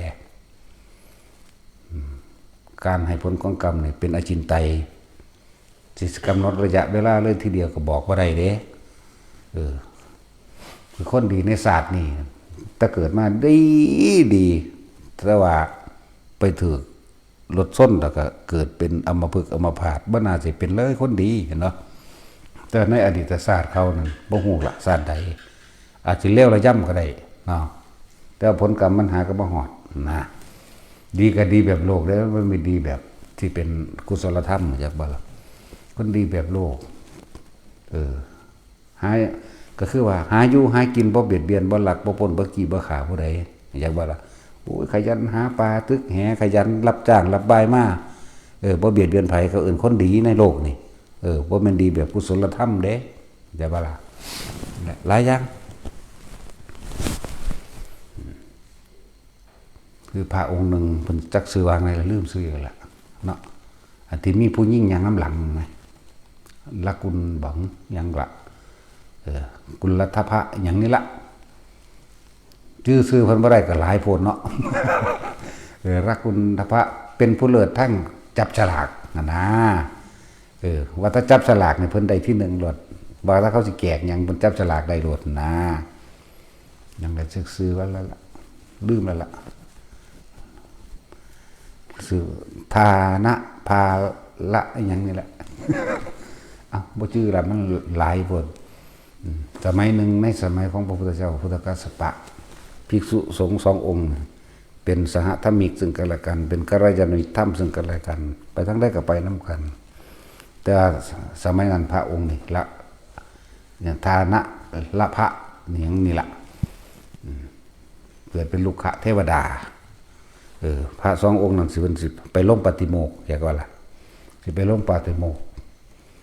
แต่ว่าพ่อดีปวดท้องก็เลยเอาฝากของให้ถือแน่นะพระองค์นี่ก็เลยยืนถ่าถืออยู่หั่นพ้นก็ทายแล้วไปทายแล้วออกมาเทวดานั้นเทพบุตรนะซึ่งเป็นลูกขะเทวดาตอนนั้นลูกขะ แปลงเป็นผู้หญิงที่ทำท่าพอแต่พระองค์นั้นออกมาจากป่าปุ๊บผู้ดีก็ทำท่าออกมาจากป่าตามหลังกันห่างกันจากว่าสองว่านี่แหละทำตาเสยผมสยายผมแบบนั้นแบบนี้ก็นุ่งสิ้นเหมือนคนเห็ดยังกันแล้วไม่หรือนุ่งสูงนุ่งเสื้อนี่นะตามโตรูปคนรูปดากยังเรียบร้อยแล้วก็ทำท่ารูปผมรอยยางหนีออกนี่สิละพระที่เป็นหมู่กันไปเห็นที่กระดาเอาที่ชิบหายแล้วอย่างโน้นอย่างนี้ท่านไม่น่าต่อไปนี่คือผมจะไปกับท่านอีกนะแตกกันได้แล้วจนว่าเหตุให้พระสององค์นี่เกิดเป็นพระแตกกันดีตัวยังไปนันใดอยู่แบบสำนึกได้ในภายหลังที่พระสององค์ว่าในตายยังเข้าใจกันแต่ว่าเพิ่นบ่ไปทำกันอีกเด้มันแก้วแตกแล้วมันสิเอากาวมาติดกันมีรอยร้าวคือเก่าเขาเจ้าประเภทไผมันไปมาสมัยศาสตร์นี่หลังจากนั้นหลังจากเบิดอายุของลูกขเทวดานั่นล่ะตกนรก1พุทธันดรเดี๋ยววันหลังจากนั้นมานี่ตกนรกจากสมัยของพระพุทธเจ้าองค์นั้นจงพระพุทธโคดมเฮาเกิดขึ้นเพิ่นน่ะเลื่อนว่าตกนรกคือ1พุทธันดรเด้เห็นบ่ล่ะนี่เจ้าของเฮ็ดเองเด้นั่นพระเพิ่นถือกันอยู่ดีๆเนี่ยเจ้าของจะไปทดสอบเบิ่งอิจฉาเขาแล้วเบิ่งกันนะกูหักคือแพงกันดีแท้กูไปทดสอบมันกันนะเบิ่งรู้มันสิหักกันจริงๆบ่นั่นเจตนามีอยู่เห็นก็เลยไปทำท่าเฮ็ดทำท่าเฮ็ดเป็นผู้หญิงนุ่งสินเวิบทำท่าเน็บสินเรียบร้อยแล้วก็เสยผมสยายผมแต่งตัวดึงสินดึงเสียแล้วก็ย่างออกหลีกไปทั้งไม้คล้ายๆกับว่าเอากันแล้วออกไปนั่นแล้ว1พุทธันดรน่าจะมาในตกมาสานี่ก็มาเกิดเป็นมนุษย์แล้วก็ได้บวชให้พุทธศาสนาเริ่มต้นตะบวชเขาเนี่ยมันสิมีภาพผู้หญิงอย่างน้ำก้นอย่างน้ำหลังอย่างน้ำก้นเขาจะบ่จักก้นอีกเดินตามหลังห่างประมาณ2 วาเวลาไปบิณฑบาตทั้งใดก็บ่ค่อยได้อาหารมาได้หรอกเพราะว่าเขาสร้างเพราะว่ามันมีผู้หญิงผู้หนึ่งงามๆเคยแปลงร่างเป็นผู้หญิงงามแบบใดก็ตามตอนสมมุติเป็นลูกขเทวดาร่างที่ตัวเองแปลงไว้ก็มาอยู่ทั้งหลังห่าง2 วาไปบิณฑบาตทั้งใดก็สร้างแต่บางคนที่มีศรัทธาอยู่พระคุณเจ้าอันนี้ส่วนของท่านอันนี้เป็นส่วนของหญิงงามที่เดินตามหลังท่านนี่เขาจะบอกจังซี่เรื่องเล่ามันก็ใหญ่โตมาเรื่อยที่บัดนี้จนถึงที่สุด ภิกษุที่ในอารามเดียวกันวัดเชตวันก็เริ่มตำหนิที่เตือนก็เริ่มด่าว่าอย่างมีผู้หญิงตามหลังมาแต่ว่าตัวเพิ่นเองบ่รู้เลยเด้บ่เคยเห็นแล้วก็บ่รู้เลยว่ามีได้แต่นิ่งได้แต่สงบเงียบนิ่งอยู่จังซั่นเขาบอกนั่นได้ก็สร้างบ่รู้เลยว่ามีผู้หญิงตามหลังบ่มีผู้ใดบอกคือเหลียวไปเบิ่งมันก็บ่เห็นมันบ่มีเว้ยนั่นแหละแต่ผู้อื่นเห็นเบิดจนถึงสุดท้ายให้พวกภิกษุทั้งหลายนี่ไปฟ้องให้อนาปิณฑกเศรษฐีเพิ่นเป็นผู้สร้างวัดเชตวันมาไล่หนีอนาปิณฑกเศรษฐีก็ไล่จังไดเรื่องของสงฆ์ก็เป็นเรื่องของสงฆ์เขาเจ้าถวายวัดแด่หมู่สงฆ์อันมีพระพุทธเจ้าเป็นประธานเป็นผู้รับไปแล้วบ่ได้มีสิทธิ์มีอำนาจกฎระเบียบวินัยก็เป็นของสงฆ์อยู่แล้วมีพระพุทธเจ้าเป็นประธานพระพุทธเจ้าเท่านั้นนะพระพุทธเจ้าบ่ได้อยู่เชตวันอยู่ๆหังบ่กล้าบอกเห็นบ่ล่ะนั่นแหละอยู่ๆหังบ่กล้าบอกหังบ่กล้าเว้าอนาปิณฑกเศรษฐีเพิ่นก็บ่ยุ่งเด้เพราะว่าเป็นเรื่องของพระอาจจะว่านี่จอมมีธรรมจอมมีวินัยของเพิ่นอยู่แล้วต่อมาก็ไปฟ้องนางวิสาขาก็เว้าแบบเดียวกันสิไปไล่จังได๋พระพุทธเจ้าก็มีอยู่ก็จอมพระศาสดาก็บ่รู้บ่ก็บ่กล้าฟ้องเอาไปว่าพุ่นไปฟ้องพระเจ้าปัสเสนพุ่นบัดนี้พระเจ้าปัสเสนก็หรือจังได๋เนาะเฮาจำเป็นต้องพิสูจน์ดูก็ไปพิสูจน์ล่ะนิมนต์พระองค์นั้นมารับบาตรอยู่ในวังของเฮาตอนเพิ่นยืนที่สูงเพิ่นอยู่ทั้งสูงเด้ยืนเบิ่งมีผู้หญิงย่างมานำอีหลีก็เลยบอกทหารห่มไว้ซะก่อนล้อมไว้ซะก่อน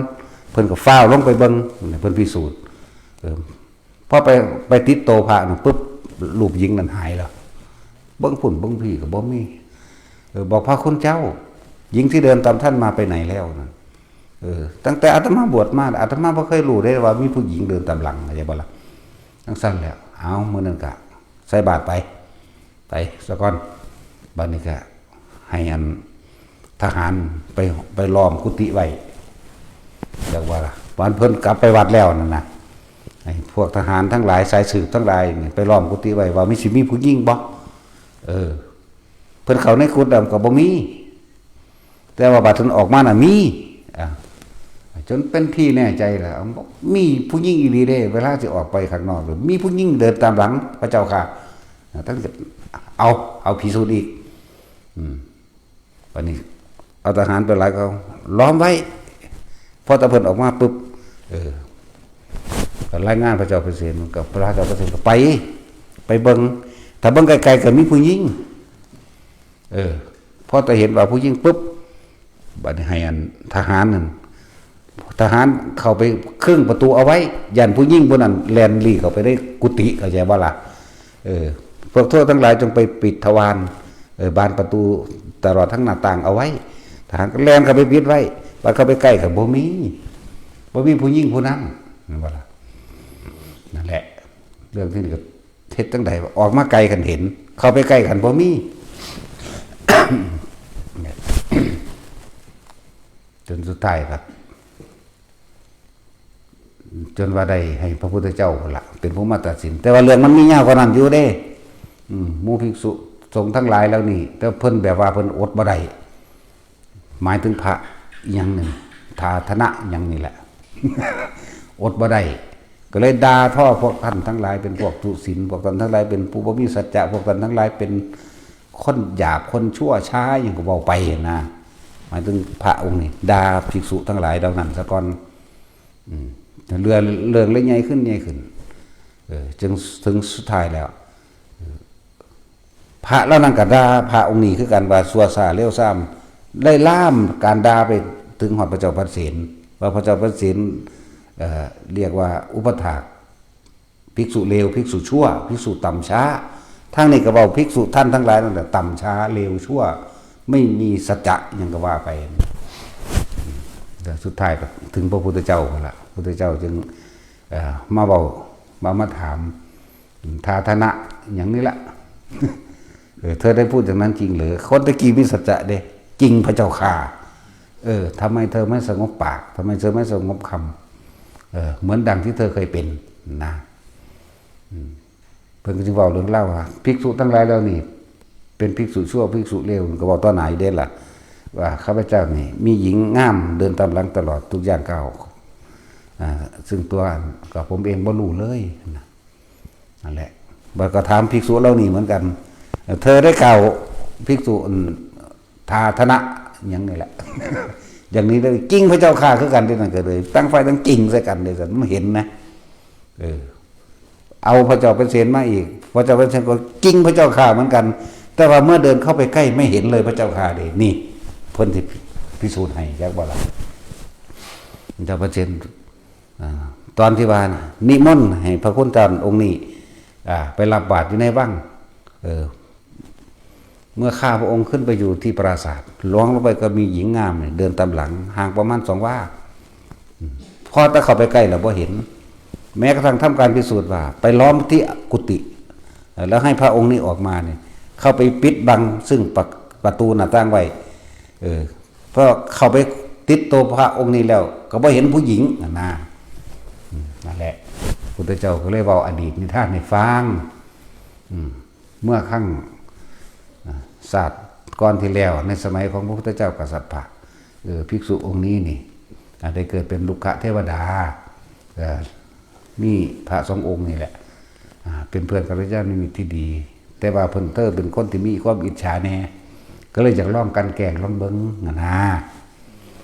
เวรกรรมอันนี้เมื่อเธอได้มาบวชในศาสนาแห่งเราตถาคตแล้วสิ่งที่เธอได้เคยกระทำไว้จึงมาให้ผลกับเธอแม้ในชาตินี้ใช่ปะล่ะแต่ว่าด้วยบุญอันหนึ่งที่เธอได้เคยปรารถนาเอาไว้ในสมัยของพระพุทธเจ้าปทุมุตระสัมมาสัมพุทธเจ้าเธอได้อธิษฐานและได้ทำบุญถึง7 มื้อและมีความปรารถนาขอให้เป็นผู้เลิศในการจับฉลากนั่นแหละได้เป็นผู้เลิศในการจับฉลากแต่ว่าเรื่องนี้การจับฉลากเกิดขึ้นก่อนจังมาเบามันยาว เว้ยสิเว้าแต่ละอันมันยาวคือหยังเด้มันเลยย้อนไปย้อนมานั่นแหละเอาสิเว้าเรื่องจับสลากก็ได้บัดอันเว้าเรื่องพระพุทธเจ้าตัดสินอันนี้ซะก่อนพระพุทธเจ้าเว้าเรื่องอดีตของพระองค์นี่เว้ามาพวกหมู่ฟังที่ฟังกันบ่ว่าสิประชาชนแล้วก็หมู่พวกทหารทั้งหลายที่มากับพระเจ้าประเสนหรือบริวารของนางวิสาขาหรือบริวารของอนันติปกาเศรษฐีที่มาฟังเรื่องที่พระพุทธเจ้าสิตัดสินที่เพิ่นเว้าเรื่องนี้ให้แจ้งให้ฟังบรรลุโสดาสกิทาคานาคาก็ทั้งหลายเด้เว้าเรื่องนี่พอเขาสลดใจสลดสังเวชในกรรมมันมากรรมนี่ผลจากนั้นขนาด1 บุตรท่านดอนมันก็นับบ่ได้แล้วถ้าสิว่ากลับสิว่าหยังก็มันก็นับบ่ได้อยู่แล้วตกนรกเล่นอยากจะมาพ้นจากนรกแล้วก็จังมาเกิดเป็นคนแล้วมาได้บวชเป็นภิกษุองค์นี้เนี่ยเขาสลดใจตัวนี้เขาก็เลยได้ทำนำนั่นแหละแต่ว่าพระละกุณนี่บรรลุอรหันต์พอได้บรรลุอรหันต์แล้วภาพหญิงคนนี้จึงหายไปเด้นั่นแหละเมื่อหายไปแล้ววันนี้พระพุทธเจ้าว่าอย่าเชื่อจากสิ่งที่ได้ยินได้ฟังมาอย่าเชื่อแม้กระทั่งตาเห็นนี่ว่านี่เพิ่นจึงมีแนวทางเลือกการมสูตรเนี่ยมาให้พวกเฮาเนี่ยคือเพิ่นจะต้องมีเหตุของจริงพร้อมเพิ่นจึงนำมาเว้าได้พระพุทธเจ้านั่นบ่ล่ะนั่นล่ะอย่าเชื่อ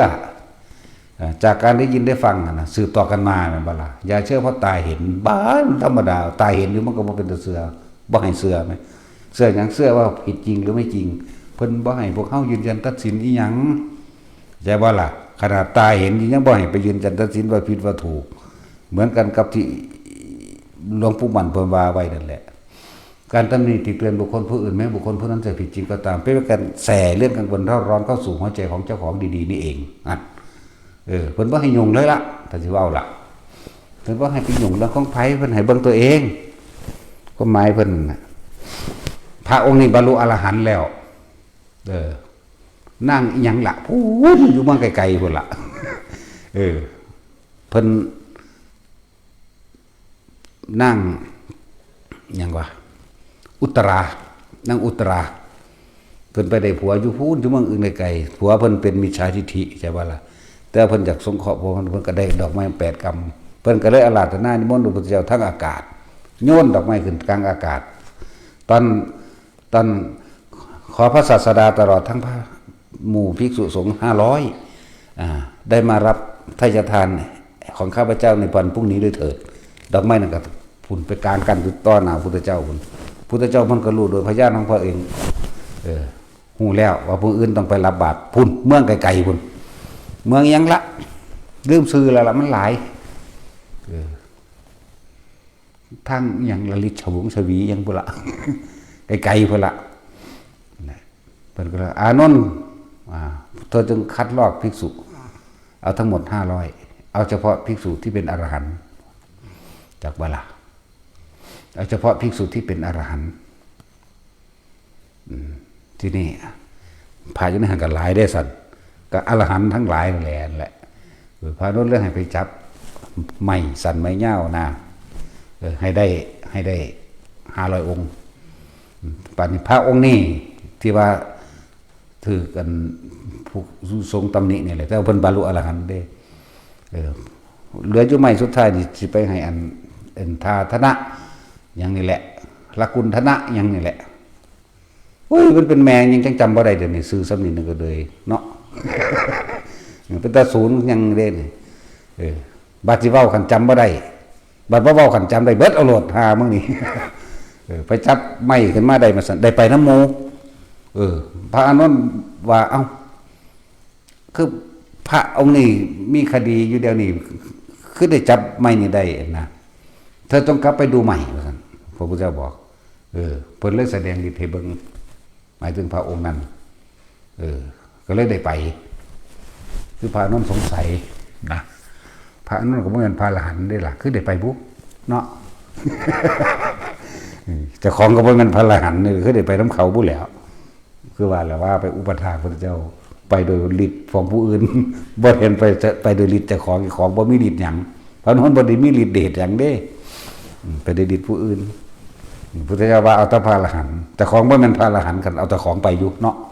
ขี้โกง แล้วตายบัดนี้มันมี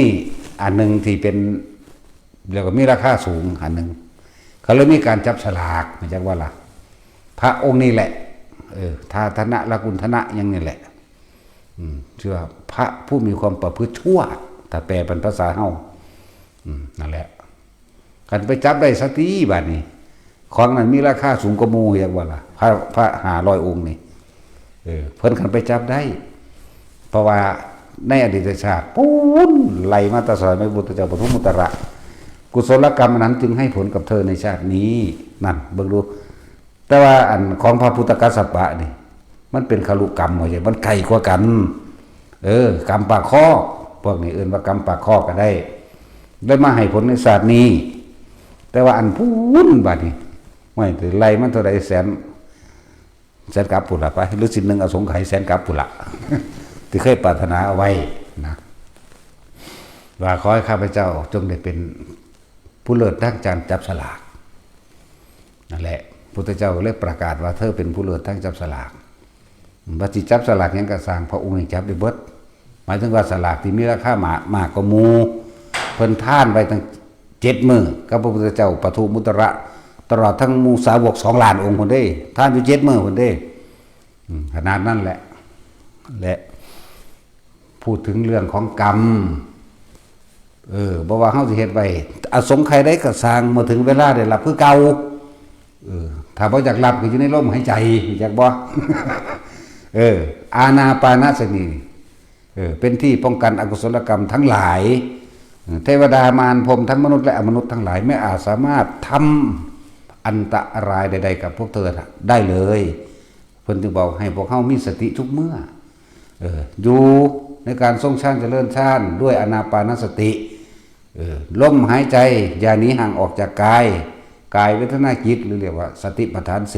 4กรรมใดๆก็ไม่อาจสามารถให้ผลกับเธอได้นอกจากสิ่งที่เป็นกุศลกรรมอยากบ้าล่ะทำบุญหนีบาปเข้าใจบ่นี่ คนที่เกิดมาบ่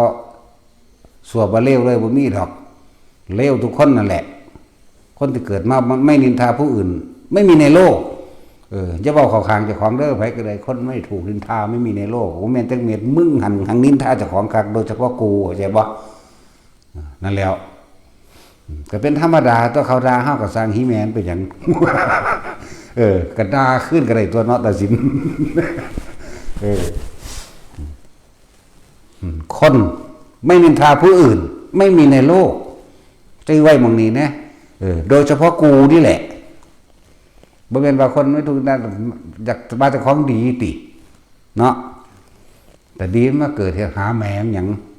นั่นว่าตัดสินเจ้าระวังดีๆได้เจ้าแค่ปากสากมือเจ้าคาบหัวกับว่าได้เห็นตาเจ้ากับว่าได้เห็นทางเลยมีแต่มือข้างไปจับไปซื้อได้นั่นแล้วคอยมาเก็บขยะซื้อได้พี่จักบ่ ถ้าจะว่าเก็บเศษโอ้เป็นแต่มีขาโหดเด้อโอ้ขยะซะไปพวกนี้จังควรแม่นบ่พวกขยะ พวกนี้เก็บขยะไว้ในอารมณ์จักว่านี่อาสวะขยะเห็นว่าคอยจำเป็นต้องมาเก็บขยะไม่กวาดโอ้ยตีนกวาดก็สิสกปรกตีนเปื้อนปวดเอาไม่กวาดจ้ะแบบคือจังตัวขยะขยงนะ หยอกกันหน้านะแง่ส่วนอุ้ยตีนยุบนะสิอุ้ยตีนอยู่คนอยู่นะนั่นแหละที่บ่ให้ประมาทให้พวกเขามีสติระลึกไว้หลายๆแน่สติแปลว่านึกถึงคิดถึงลมหายใจเข้าออกโดยการทรงฌานเจริญฌานคำว่าลมหายใจของมันจะมีตัวอื่นต่อลมหายใจเลือกเอากายปิติดีได้ให้อื่นให้ทุกคนอยู่ในจุดอุณาโลมเด้ออุณาโลมเด้อนั่นแหละม่านทั้งหลายบ่เฮ็ดหยังเฮาได้เด้อสิบอกให้อันตรายใดๆไม่อาจสามารถทำได้นี่เจ้าสิตกทู่สิสูงเจ้าสิถึกรถส้นเจ้าสิรถส้นกันก็สร้างเขาสิฟาดอีหยังมาซื้อตรงเจ้าก็ตามมันสิเวียงออกเบิดอยากว่าล่ะแม้กระทั่งการเจ็บไข้ได้ป่วยต่างๆมันยังทุเลาเบาบางลงได้จังซั่นแล้วเจ็บไข้ได้ป่วยแต่ฝึกนั่นมีมากแล้วมันหอดหายมันตัวโรคก็เลยเข้าใจว่าล่ะได้2โรคเด้อยากว่า โรคจิต โรคจิตคือโรคคิดมากโรคจิตโรคประสาทโดยเฉพาะพวกผู้หญิงมันเป็นประสาทอยู่แล้วฝากกันฝึกจะไปขยันแต่เว้าพื้นกันหลายเนาะ ไปทางใดมันจะชอชอดกันเลยเขาไปวางกันเงียบๆเอาเดมือไปคิดกันได้แงบปวดเดี๋ยวนี้มันหนังเป็นทั้งสั้นแหละแล้วป้องกันการเกิดกระไรตัวจะว่าล่ะมึงเถนาอยู่ในลมหายใจอยู่ในอุณหโลมเจ้าของนิโรธแล้วพวกเจ้าว่าจากวิธีหนีเนาะพวกเจ้าต้องนี่แหละวิธีหนีเรียกว่าทำบุญหนีบาปเขาบอกหูได้ว่าเขาไปฆ่าคนไปเท่าไรล้านคนในอดีตนั่นก็ดีแต่ของบริมีญาณมีแต่จักรยานบ่แม่นนั่นอันพวกญาณวรณะญาณเด้แต่ของบ่ฮู้จักแต่ว่าอย่าประมาทพากันเฮ็ดจุงซี่แหละกรรมอันนักกว่านั้นอาจสิมีอยู่เนาะจิตสุดท้ายก่อนตายสำคัญเด้นั่นว่าล่ะขนาดนั่งอันยังล่ะ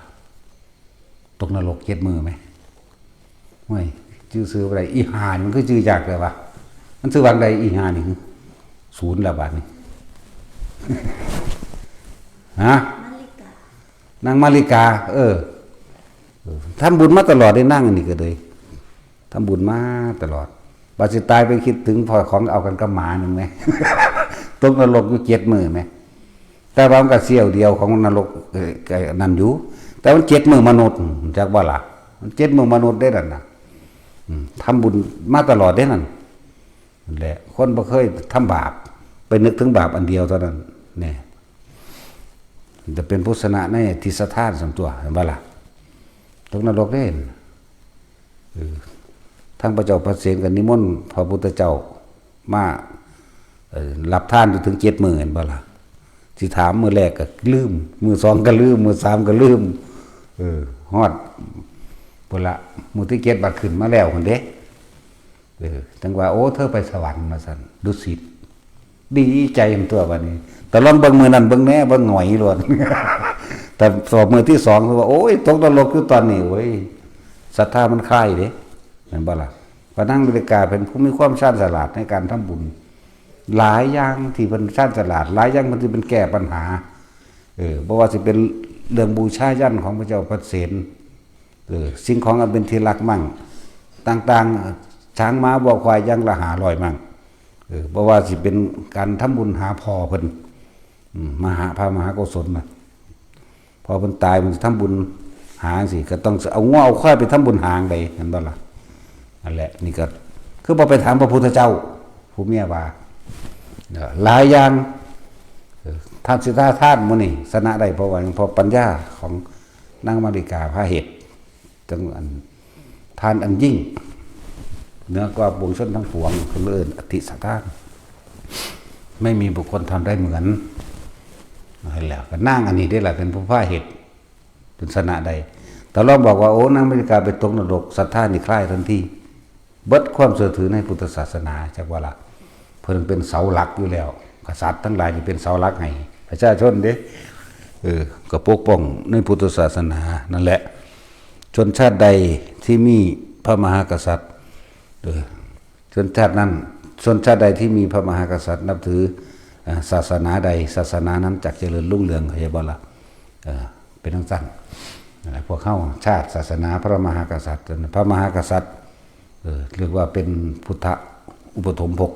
ในพุทธศาสนาหมู่ภิกษุสงฆ์ก็เลย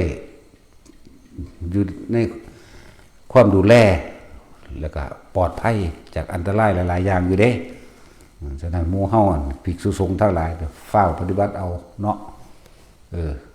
ผู้ใดบ่ทันเข้าใจพระวินัยก็อ่านเอาเพราะว่าแจกให้แล้วอ่านหนังสือพระอริยวินัยทั้งหลายแล้วนั้นอ่านแล้วมันเตือนเจ้าของได้มันเอาไปบอกผู้อื่นก็จะบ่นี่ศึกษาพระวินัยแล้วต้องศึกษามาบังคับตัวเองได้บอกตัวเองตำหนิตัวเองบ่แม่นอ่านแล้วไปบังคับคนอื่นตำหนิคนอื่นเมื่อตัวเองทำดีแล้วเสือกไปตำหนิคนอื่นบ่แม่นก็จะว่าล่ะบ่ให้เป็นเหมือนที่อื่นๆที่อื่นๆถ้ารู้ทำแล้วก็ไปเอาบาปเอาบุญให้ผู้อื่นเนาะแต่รู้พระวินัยแล้วก็ไปจับผิดผู้อื่นเสือกบ่จับผิดเจ้าของอย่างว่าล่ะฉะนั้นท่านถือว่าพ ระวินัยมันเป็นที่กว้างขวางมันหลาย ถ้าสิเว้าโดยปรมัตถ์มันเป็นแสนเด้เฮาเว้าโดยธรรมดานี่ 2,000 กว่านี่แล้วยับเข้ามาในหัวข้อใหญ่มัน227แม่นบ่ล่ะมันบ่แม่นธรรมดาเด้เอ้าสมถะ